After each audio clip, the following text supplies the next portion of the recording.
हेबे राज्यर परवर्ती पुलिस डीजी कहा उपरे भरोसा करिबे राज्य सरकार। वर्तमान पुलिस डीजी अभय डिसेंबर 31 अवसर नेबा नहीं विज्ञप्ति पर पुलिस नुआ मुखिया किए हेबे ताकू नहीं पावर कॉरिडोर रे चर्चा। कारण नुआ वर्ष रे नुआ डीजी देखिबो ओडिशा। एथिपे प्रक्रिया आरंभ करिसंती सरकार। मिलिथिबा सूचना अनुसार वरिष्ठता भित्तिरे 1986 1990 बैच पर्यंत प्राय 14 जन ऑफिसर का ना यूपीएससी को पठा जाइछि।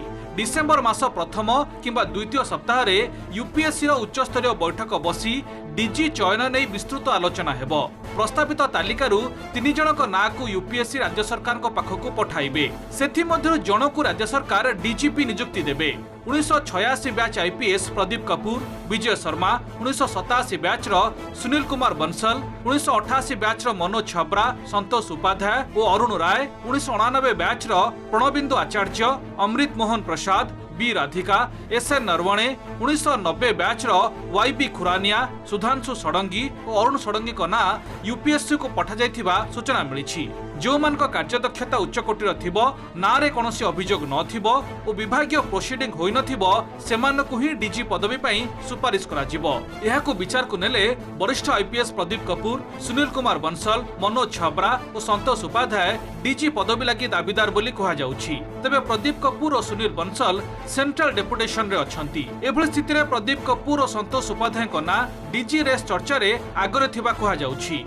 जार 2 साल पकापाखि चाकरी से कनसीडर करेंगे आ सीनियरिटी आ मेरिट दुई जिनस गुरुत्व देवे। आ से जे 3 नाम पठाइबे से 3 नाम मझे स्टेट राज्य को गोटे लोक को नियुक्ति करवा बाध्य।